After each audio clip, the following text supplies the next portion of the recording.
Ista'iddu. Ya, anak-anakku yang soleh dan solihah, insyaallah majelis ilmu akan kita mulai. Silakan bersiap dan adab yang terbaik, memakai pakaian yang rapi, duduk dengan tenang, dengan berwudu terlebih dahulu. Jika sudah siap, kita akan mulai dengan membaca doa sebelum belajar. Baik. Ista'iddu. Berdoa sebelum belajar. A'udzu billahi minasyaitonir rajim. Bismillahirrahmanirrahim. Allahumma inni as'aluka ilman nafi'an wa rizqan tayyiban wa amalan mutaqabbala. Rabbi zidni ilma warzuqni fahma. Amin. Bismillahirrahmanirrahim. Assalamualaikum warahmatullahi wabarakatuh. Innal hamdalillah huwallazi arsala rasulahu bil huda wa dinil haqq liyudhhirahu ala dini kullihi wa kafa billahi shahida. Ashhadu an la ilaha illallah wahdahu la syarika lah wa ashhadu anna Muhammadan abduhu wa rasuluhu la nabiyya ba'dah. Rabbi syrah li sadri wa yassir li amri wahlul 'uqdatam min lisani yafqahu qawli. Amma ba'd. Alhamdulillahirabbil alamin, segala hanya bagi Allah. Salawat dan salam semoga selalu curah limpah pada Nabi kita Nabi Muhammad sallallahu alaihi wasallam. Allahumma shalli ala Muhammad wa ala ali Muhammad. Semoga salawat dan salam juga curah pada keluarganya, sahabatnya dan berikutnya sampai akhir zaman. Dan mudah-mudahan Allah perkenankan kita nanti di hari akhir mendapatkan syafaat dari Rasulullah SAW. Baik, kaifa halukum? Alhamdulillah, saya juga dalam keadaan baik. Mudah-mudahan teman-teman senantiasa bersyukur dengan apa yang sudah Allah anugerahkan berupa kesehatan yang baik ya, keluarga yang sehat, keluarga yang baik, keluarga yang bisa berkumpul di dunia ini dalam ketaatan kepada Allah. Mudah-mudahan dan kita bersyukur Allah akan menambahkan kebaikan-kebaikan pada diri kita dan keluarga kita. Amin ya rabbal alamin. Ya nak, bagaimana hari ini? Apakah sudah beramal soleh? Masya Allah. Adakah yang sudah menolong ayah bundanya hari ini? Alhamdulillah, barakallahu fikum. Ada yang sudah menolong adik atau kakaknya? Atau kakek neneknya yang rumahnya dekat dengan kakek neneknya? Sudah ada yang menolong mereka? Masya Allah, barakallahu fikum. Atau ada yang menolong tetangganya, teman-temannya. Alhamdulillah, barakallah ya nak. Mudah-mudahan dengan kalian sudah melakukan kebaikan hari ini, banyak kebaikan-kebaikan yang kalian dapat ya, baik dari orang yang sudah kalian beri kebaikan ataupun dari orang lain. Karena balasan dari Allah itu bisa jadi dari orang langsung kita beri kebaikan atau dari orang lain ya. Makanya tetaplah berbuat baik, insya Allah Allah pasti akan balas kebaikan kita, baik di dunia maupun di akhirat kelak. Karena bagi orang beriman, balasan itu bisa jadi ada dua, dunia dan akhirat. Ya, alhamdulillah, bersyukur pada Allah kita masih dalam keadaan muslim, masih dalam keadaan bisa beramal soleh. Baik, nah, mudah-mudahan amal soleh kita diterima oleh Allah SWT dan menjadi pemberat amalan kita kelak di hari akhir, yang dimana tidak ada lagi pertolongan selain pertolongan Allah dan tidak ada lagi yang dapat menolong kita selain amal soleh kita ya, insyaallah. Baik, hari ini insyaallah kita akan belajar kembali tentang tema fisik ya. Kita akan bahas surah Al-Mutaffifin ayat 4. Sebelum ke surah Al-Mutaffifin kita akan mengulang kembali. Kemarin kita sudah membahas surat apa nah? Ya, surah Atin ayat 4. Masih hafal? Sudah hafal, barakallahu fikum. Yang belum, ayo sekarang kita ulang lagi, mudah-mudahan Allah mudahkan menjadi hafal ya. Baik, wahid ithnani thalatha.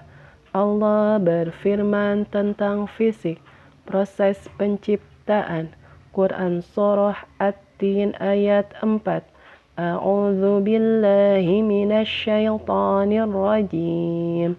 Laqad khalaqnal insana fi ahsani taqwim. Artinya, Sungguh kami telah menciptakan manusia dalam bentuk yang sebaik-baiknya. Ya, Masya Allah. Surah At-Tin ini masih ingat membahas tentang apa? Ya, tentang bahwa Allah bersumpah, atau ini tentang sumpah Allah, bahwa Allah mengatakan bahwa Dia telah menciptakan manusia dalam bentuk yang sebaik-baiknya. Ya, Allah telah menciptakan manusia dalam bentuk yang sebaik-baiknya. Makanya sebagai manusia, sebagai tanda syukur kita harus apa, Nak? Harus taat kepada Allah. Yaitu dengan salah satunya apa? Kemarin sudah amanahkan ya. Silahkan perbaiki apanya, Nak? Wudhu dan sholatnya. Bagaimana teman-teman sudah mempraktekkan wudhunya dengan sempurna? Masya Allah. Kalau sholatnya sudah tumaninah, tidak terburu-buru, sholatnya tenang, mengikuti imam bagi yang berjamaah. Nah, Masya Allah. Mudah-mudahan dan kita memperbaiki wudhu kita, insya Allah Allah akan membantu kita dalam kehidupan kita. Ya, karena kita sudah berusaha taat kepada Allah. Masya Allah. Barakallahu fikum bagi yang sudah melaksanakan untuk berlatih terus ya, untuk wudhu dan sempurna dan sholat dengan tumaninah. Mudah-mudahan apa yang kalian lakukan membuat Allah ridho sama kalian. Amin ya rabbal alamin. Baik, insya Allah kita sekarang akan masuk ke surah yang akan kita bahas hari ini, ya surah Mutaffifin ayat 4. Teman-teman boleh perhatikan dan ikuti apa yang sudah ucapkan. Sudah siap? Ya. Allah berfirman tentang fisik, proses penciptaan. Quran surah Al-Mutaffifin ayat 4. A'udzu billahi minasy syaithanir rajim. Ala yadhunnu ulaika annahum mab'utsun.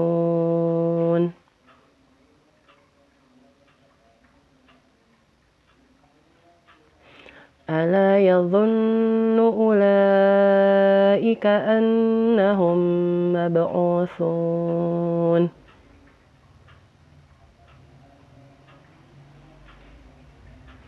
Sudah hafal belum, Nak, ayat ini? Ya, kalau belum sudah akan coba sebagian-sebagian ya, ikutin. Ala yadhunnu, silakan. Ala yadhunnu ulaika annahum.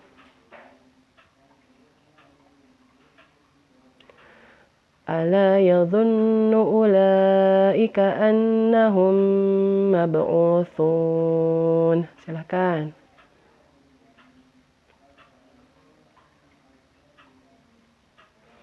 Sekali lagi. Ala yadhunnu ulaika annahum mab'utsun.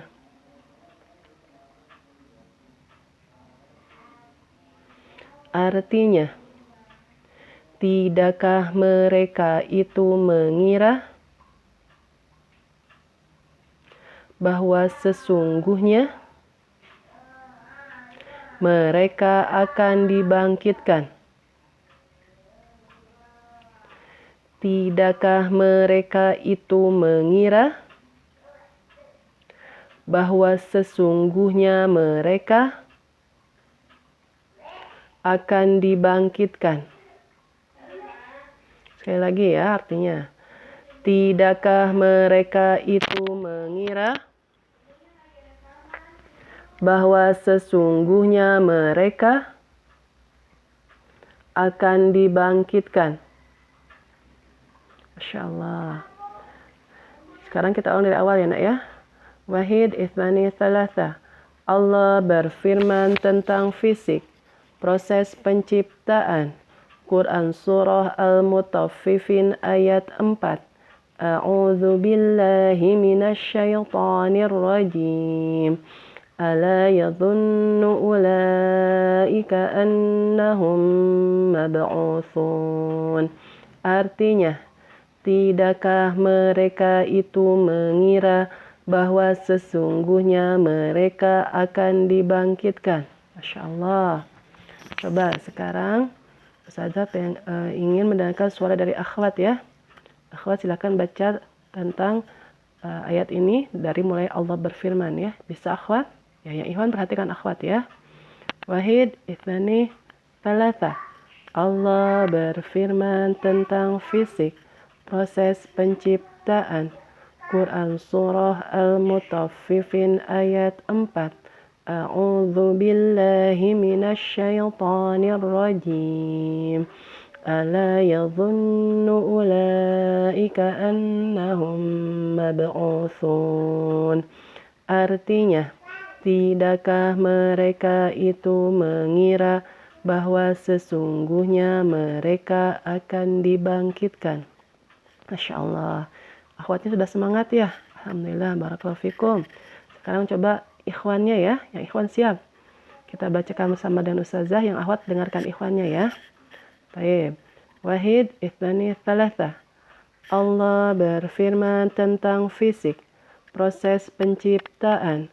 Quran Surah Al-Mutaffifin ayat 4. A'udzu billahi minasyaitonir rajim. Ala yadhunnu ulaika annahum mab'utsun. Artinya, tidakkah mereka itu mengira bahwa sesungguhnya mereka akan dibangkitkan? Alhamdulillah, Masya Allah, barakallahu fikum. Bagi ikhwan yang sudah bersemangat mengulang ayat ini, mudah-mudahan anak-anak ustazah, ikhwan maupun akhwat, Allah berikan ketenangan ya, Allah berikan rahmatnya, kasih sayangnya. Karena insya Allah jika kita mendengar Al-Quran sungguh-sungguh, kita akan diberikan rahmat Allah. Rahmat itu apa? Kasih sayangnya Allah, insya Allah. Amin ya rabbal alamin. Alhamdulillah. Nah, di sini Ustazah juga akan mencoba menyampaikan tentang tafsirnya. Ini tafsir Ibnu Katsir. Dan Allah telah membinasakan kaum Nabi Syuaib dan menghancurkan mereka karena mereka telah berbuat curang kepada orang lain dalam hal timbangan dan takaran. Kemudian Allah berfirman seraya mengancam mereka. Tidakkah orang-orang itu yakin bahwa sesungguhnya mereka akan dibangkitkan pada suatu hari yang besar? Maksudnya, apakah orang itu tidak merasa takut akan hari kebangkitan dan hari ketika berdiri di hadapan Rabb yang mengetahui segala yang rahasia dan yang tidak tampak atau terlihat, pada hari yang sangat mengerikan? Banyak hal yang menakutkan dan banyak pula hal yang menyeramkan. Orang yang merugi pada hari itu akan dimasukkan ke dalam neraka yang panas. Insya Allah ya nak ya. Di sini Allah berfirman, A'udzu billahi minasyaitonir rajim. Ala yadhunnu ulaika. Tidakkah mereka itu mengira annahum mab'utsun, sesungguhnya mereka itu akan dibangkitkan. Siapa mereka di sini nak? Orang-orang kafir, orang-orang yang tidak beriman kepada Allah. Sebagaimana kalau di sini sebutkan asbab nuzulnya adalah mengkisahkan tentang kaum Nabi Syuaib alaihissalam, yaitu kaum Madian. Mereka itu punya kebiasaan yang tidak baik nak, kebiasaan yang buruk. Mereka itu jika berdagang, ketika mereka berjualan, ketika mereka menimbang, kan kalau misalnya kita beli sesuatu suka ditimbang ya sama pedagangnya. Nah, mereka itu mengurangi timbangannya. Maksudnya apa? Yang harusnya sekilo, ketika dibawa pulang ke rumah dan ditimbang di rumah ternyata kurang dari sekilo anak. Bisa jadi hanya 900 gram gitu. Jadi mereka itu mencurangi pembelinya. Jadi bisa jadi mereka menipu ya. Mereka ke pembelinya beli sekilo tapi dikasih 900 gram misalnya, atau dikurangi kurang dari sekilo. Kira-kira itu curang tidak nak? Ya curang. Mereka melakukan kecurangan, melakukan hal yang buruk yang dilarang oleh Allah gitu ya. Lalu Allah mengirimkan Nabi Syuaib alaihissalam untuk mengingatkan mereka nak. Tapi apakah mereka mau mengikuti apa yang Nabi Syuaib ajarkan agar mereka tidak berbuat curang? Tidak nak ya. Ternyata mereka tidak mau nurut. Bolehkah seperti itu nak, ketika diingatkan kita tidak menurut? Nggak boleh ya. Kalau kita diingatkan tentang kebaikan kita harus mengikuti. Jangan seperti orang kafir ini. Orang kafir ini yaitu kalau di sini dikisahkan tentang kaum Nabi Syuaib yaitu kaum Madian, mereka tidak mau mengikuti apa kata nabinya. Mereka bahkan tetap melakukan kecurangan itu ya. Sehingga apa nak? sehingga Allah murka sama mereka. Dan ketika Allah murka, maka Allah turunkan azab bagi mereka. Karena tahukah nak, ke akhir hidup orang-orang kafir pada zaman Nabi Shu'aib, apa yang terjadi dengan mereka? Mereka oleh Allah dibinasakan dengan suara yang mengguntur. Allah azab dengan suara yang sangat keras. Ketika mereka suara keras itu, mereka langsung pada mati, bergelimpangan. Ya. Jika Allah sudah murka karena perintah Allah tidak diikuti, seperti itu akhir kesudahannya. Mereka Allah binasakan, Allah matikan dalam keadaan yang mengerikan.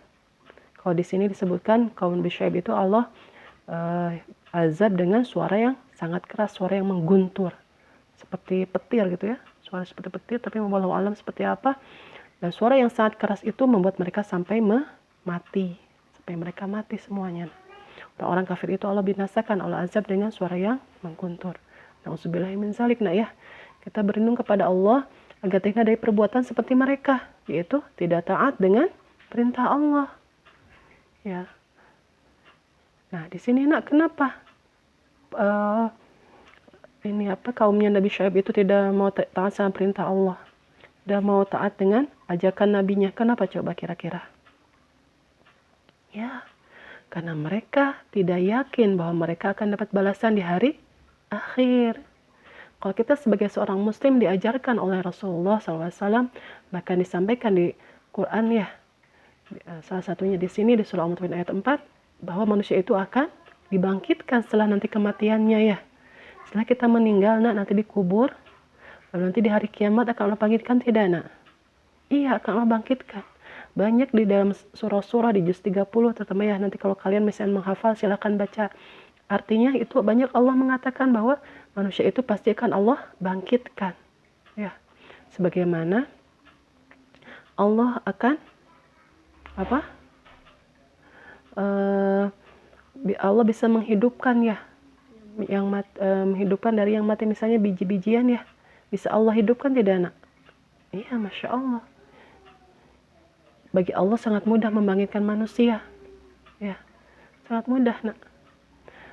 Karena semua manusia itu pasti akan mengalami kebangkitan. Sebagaimana dulu mereka ada di alam rahim, lalu lahir ya dalam keadaan hidup. Setelah mengalami kehidupan mereka mati. Setelah mati mereka akan Allah bangkitkan. Nah, lalu Allah ciptakan kembali menjadi bentuk yang lain nak, sesuai dengan amalan-amalan mereka. Nah, kenapa mereka dibangkitkan lagi? Ada yang tahu tidak? Kenapa kita nanti Allah dibangkitkan kembali nak? Iya, karena Allah ingin memberikan balasan atas apa yang telah dilakukan oleh manusia di dunia. Jika kita banyak beramal solih, balasannya adalah surganya Allah. Namun jika kita banyak beramal buruk, apa nak balasannya? Nerakanya Allah. Bagaimana? Kalian mau memilih apa nanti ketika dibangkitkan oleh Allah? Lalu Allah timbang amal kebaikan dan keburukannya. Kalian ingin Allah dapat balasan dari Allah berupa apa nak? Surga atau neraka? Kalau ingin surga harus bagaimana? Kalau ingin terhindar dari api neraka, kita harus bagaimana? Ya, kita harus banyak melakukan amal soleh ya.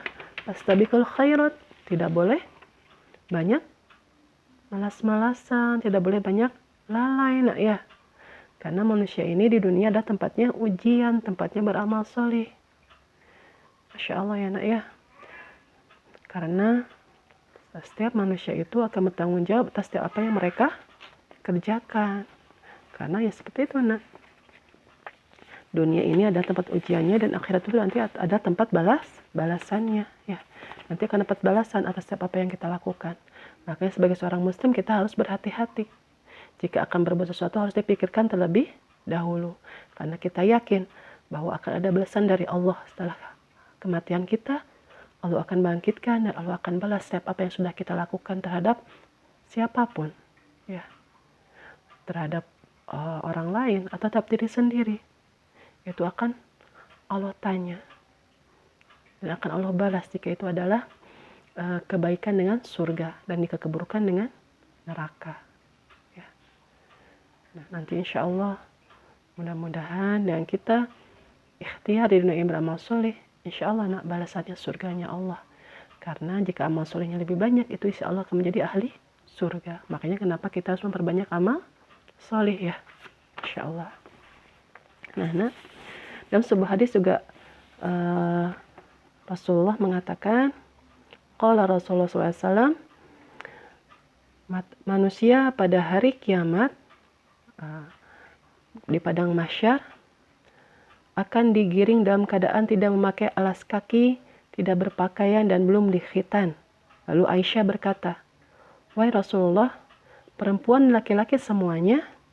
Sebagian mereka melihat sebagian yang lainnya. Maka Mila menjawab, keadaannya lebih mengerikan daripada membuat mereka berpikir demikian. Hadis riwayat Muslim. Nah, di sini hadis ini menyebutkan bahwa manusia pada hari kiamat nanti akan dikumpulkan di padang mahsyar, yaitu sebuah tempat yang sangat luas yang dimana sana datar, tidak ada gunung, tidak ada lembah. Itu sebuah dataran yang sangat luas, terhampar. Di sana semua manusia dari Nabi Adam sampai hari kiamat kelak dikumpulkan sama Allah. Dikumpulkan dan mereka dalam keadaan tidak memakai alas kaki, tidak memakai pakaian, ya. Dan kenapa mereka dikumpulkan sama Allah? Ada yang tahu nak? Ya, karena mereka dikumpulkan untuk menunggu hari penghisaban, hari perhitungan dari Allah. Ya. Tadi Aisyah bertanya, ya, apakah Rasulullah sebagian mereka sebagian yang lainnya? Kata Rasulullah, keadaannya lebih mengerikan. Maksudnya apa? Keadaan akhir itu sangat mengerikan. Sangat mengerikan, sehingga kita buat kita sangat sibuk dengan dengan urusan kita masing-masing. Sangat sibuk karena kita takut bahwa apa yang kita lakukan di dunia ini banyak keburukannya. Sedikit amal soleh yang diterima oleh Allah. Jadi kita sibuk dengan memikirkan nasib masing-masing. Apakah aku jadi ahli surga ya Allah, ataukah aku jadi ahli neraka ya Allah? Semuanya sibuk nak. Tidak ada yang sempat untuk memperhatikan orang lain. Karena di sana nanti nak, di padang mahsyar, matahari akan Allah dekatkan. Sangat dekat dengan manusia. Dan setiap orang bercucuran keringat nak. Ada yang keringatnya sampai mata kaki. Ada yang keringatnya sampai lutut. Ada yang keringatnya sampai pinggangnya. Ada yang sampai lehernya. Bahkan ada yang tenggelam dengan keringatnya. Tergantung amal soleh mereka nak. Ya. Kalau yang amal solehnya sedikit, bisa jadi atau tidak punya amal soleh, bisa jadi dia tenggelam oleh keringatnya. Coba nak, bayangkan. Kalau kita di dunia, ketika banjir semuanya sama ya, jika suatu selutut semua. Tapi di padang mahsyar, kita akan berbeda-beda tergenangnya. Jadi tergenang air itu berbeda-beda. Ada yang tadi semata kaki, ada yang selutut, ada yang sepinggang. Tergantung amal solehnya, bahkan ada yang tenggelam karena nggak punya amal soleh. Nah, coba, pernahkah ada teman-teman yang pernah tenggelam? Nah, kalau tidak, mungkin pernah melihat ya. Bagaimana rasanya kalau tenggelam itu, nah? Ya, sudah pernah dulu ketika berenang tenggelam? Tidak nyaman, tidak bisa bernafas ya. Ada air masuk, walau alam kalau keadaan di hari kiamat seperti apa. Tapi di sana semua orang merasakan kengerian melihat keadaan di sana, keadaan di hari kiamat.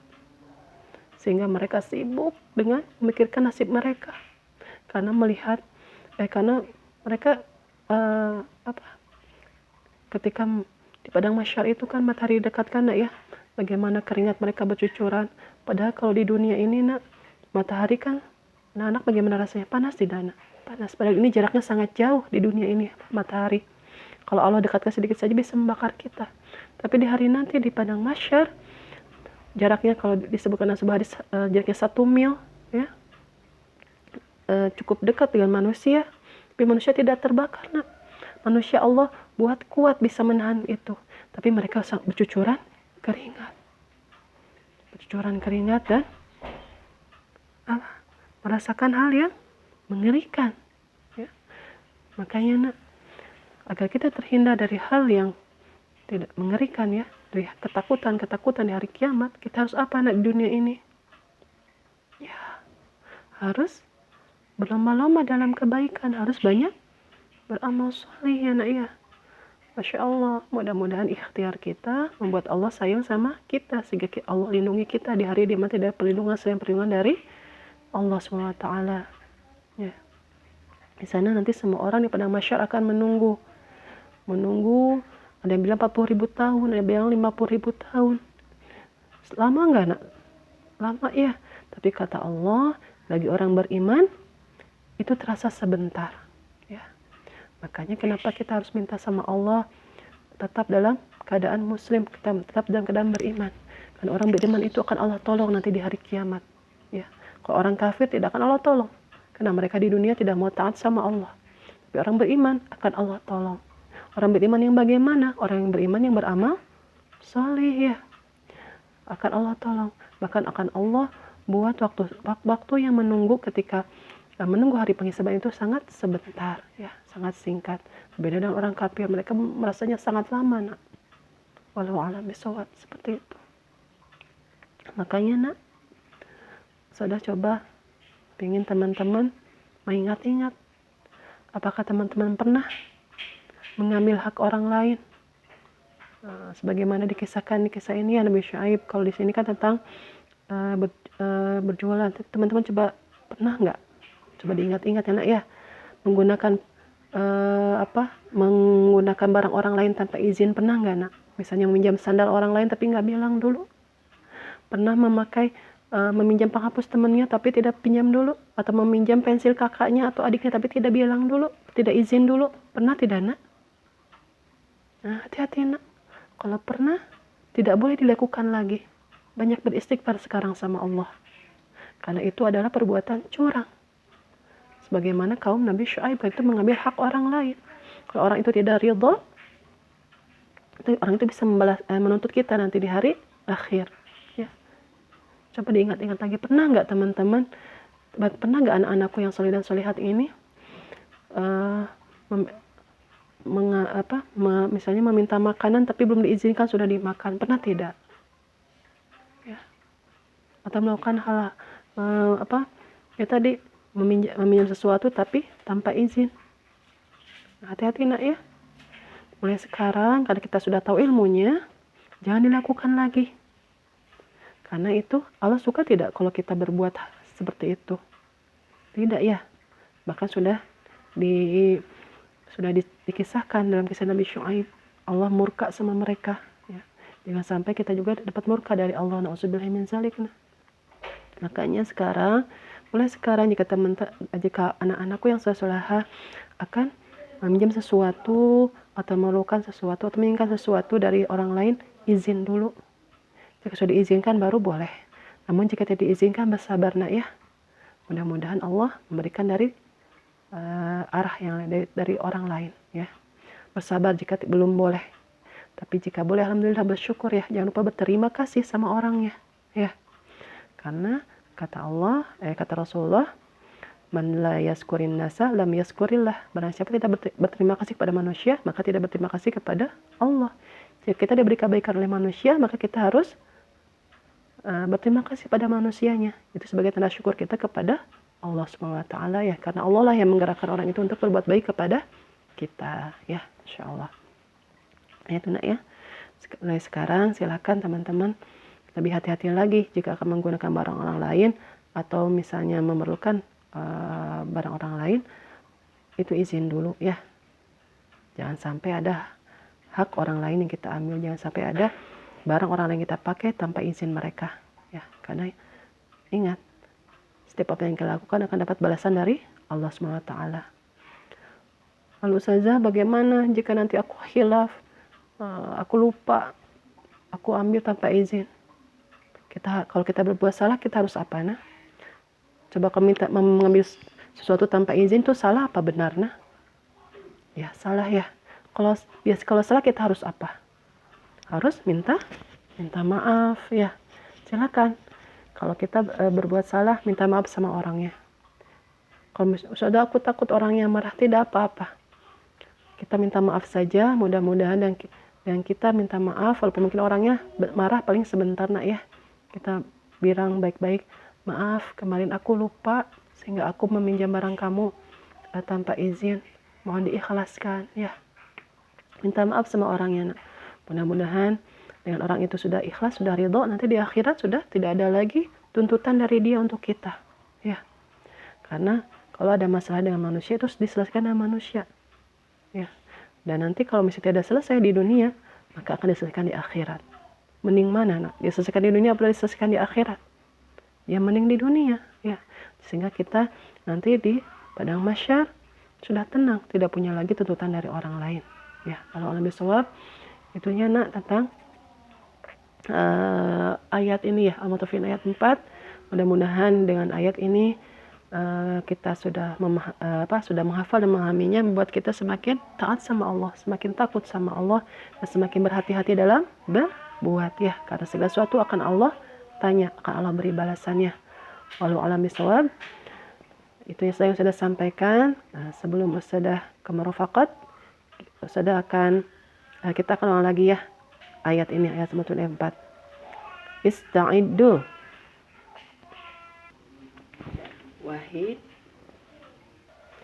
Wahid ithnani thalatha.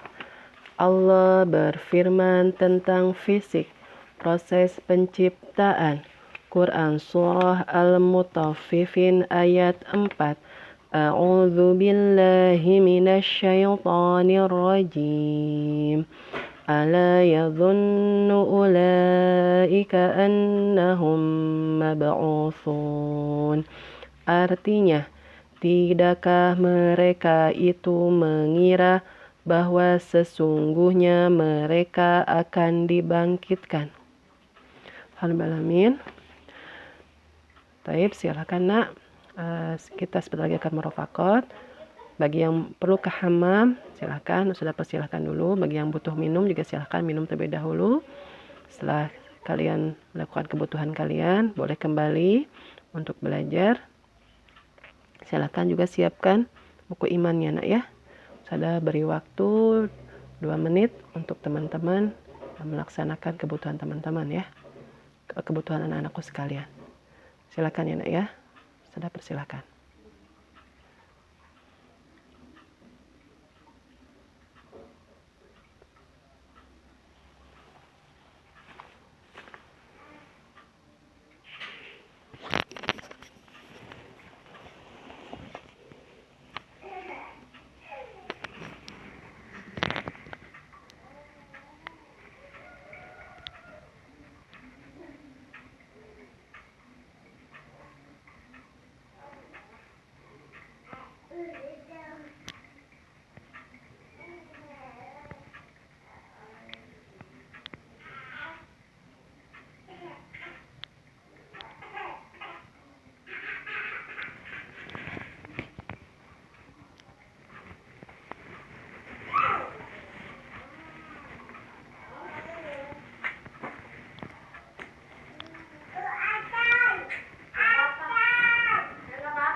Ista'iddu.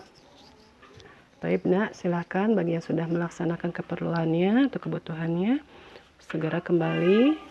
Kita akan mulai kembali halqah hari ini dengan murafaqat ya. Insyaallah hari ini kita akan murafaqat bahasa Indonesia.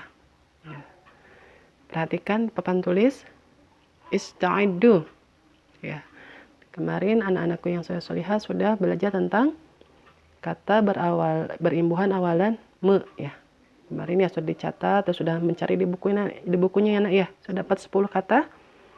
Alhamdulillah, barakallah. Sekarang ada amanah dari ustazah yang sebelah sini, coba diperhatikan. Yang sebelah kirinya. Jangan lupa nanti di buku dikasih tanggal nak ya. Dikasih tanggal dan hari. Dikasih hari dan tanggal. Hari Rabu tanggalnya 19 bulan 8. Bulan 8 itu bulan Agustus tahun 2020. Lalu catat ini ya, ditulis. Nih, tulislah kata dasarnya. Nah, yang pertama maknanya tulislah kata dasarnya. Sepertinya ini seperti mencatat. Kata dasarnya apa kalau mencatat? Ya, kata dasarnya adalah catat. Nah, tulis di sini. Tulis sini, jadi sini ada kata dasarnya catat. Seperti itu. ya. Lalu nanti yang nomor 2, memberi. Kira-kira apa kata dasarnya? Ya, silakan tulis ya. Nomor 3, menghapus. Kata dasarnya apa? Ya, yang sudah tahu silahkan ditulis. Menyapa, merusak, tentukan kata dasarnya ya. Baik. Dan ini yang sebelah kanannya silahkan diperhatikan. Ya, sudah hapus dulu. Ini hanya contoh saja, dia sudah hapus lagi. Nanti teman-teman jika ada bingung atau apa, boleh minta bantuan orang ayah bundanya di rumah. Yang kedua, buatlah menjadi kata berimbulan awalan me. Sudah tuliskan kata dasarnya. Di sini ada kata dasar apa? Siram. Di sini buat. Nomor 3, rasa. Nomor 4, hirup. Nomor 5, coba. Nah, silakan oleh anak-anak ustazah dibuat menjadi kata berawalan me. Seperti ini. Siram. Menjadi apa? Mesiram bukan? Bukan. Mensiram? Bukan ya, nggak ada kata mensiram. Memsiram bukan? Bukan. Mengsiram? Bukan. Harusnya apa? Menyiram. Ya, kalau misalnya teman-teman bingung, makanya seperti itu. Coba kita kasih. Kalau jadi menyiram, tepat nggak? Kalau kata menyiram tepat, silakan dicatat. Tapi kalau misalnya mengsiram, betul tidak ya? Ada nggak kalau misalnya kita berbicara dengan orang lain atau misalnya ada orang yang berkata pada kita, silakan misalnya ibu mengsiram tanaman, betul salah? Salah ya, harusnya ibu menyiram tanaman. Makanya tulis di sini. Kata awalannya adalah menyiram.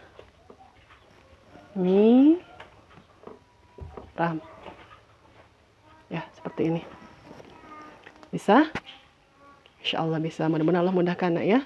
Silahkan. Yang sebelah kiri cari kata dasarnya, yang sebelah kanan dibuat menjadi kata berawalan me. Ya. Ya, taib. Insya Allah mudah-mudahan Allah mudahkan teman-teman untuk melaksanakan amanah ustazah. Silahkan bersungguh-sungguh belajar kembali dengan ayah bundanya di rumah. Jika ada kesulitan silahkan ditanyakan sama ayah bundanya ya nah. Insya Allah ayah bundanya akan membantu. Nah, itu saja mungkin untuk murafaqat hari ini. Mudah-mudahan Allah mudahkan. Dan ustazah sampaikan barakallahu fikum bagi anak-anak ustazah yang sudah fokus hari ini dari awal sampai akhir menyimak apa yang sudah sampaikan, dan mudah-mudahan bisa mengamalkan apa yang bisa kita pahami dari ayat Al-Mutaffifin ayat 4 ini. Tadi masih ingat apa nak? Ya, kalau menggunakan sesuatu harus izin, tidak boleh mengambil hak orang lain tanpa izin, tidak boleh memakai barang orang lain tanpa izinnya. Silakan anak-anakku berusaha mengingat itu sehingga ketika akan berbuat ya, kita akan berhati-hati ya. Kita akan meminta izin jika akan menggunakan sesuatu yang bukan milik kita ya, atau meminta sesuatu yang bukan milik kita ya. Mudah-mudahan Allah mudahkan. Wah, itu saja mungkin sudah sampaikan. Wallahu a'lam bishawab. Jika ada yang bertanya itu dari Allah Subhanahu wa taala, dan jika ada kesalahan itu dari saya pribadi, mohon dimaafkan ya nak. Alhamdulillah. Mudah-mudahan Allah mengampuni kita semuanya. Kita tutup halaqah hari ini membaca hamdalah istighfar doa majelis. Alhamdulillahi rabbil alamin. Astaghfirullahal azim. Astaghfirullahal azim. Astaghfirullahal azim. Subhanakallahumma wa bihamdika ashhadu an la ilaha illa anta astaghfiruka wa atubu ilaik. Alhamdulillah. Barakallahu fikum. Semoga Allah selalu membimbing kita semuanya. Wassalamualaikum warahmatullahi wabarakatuh.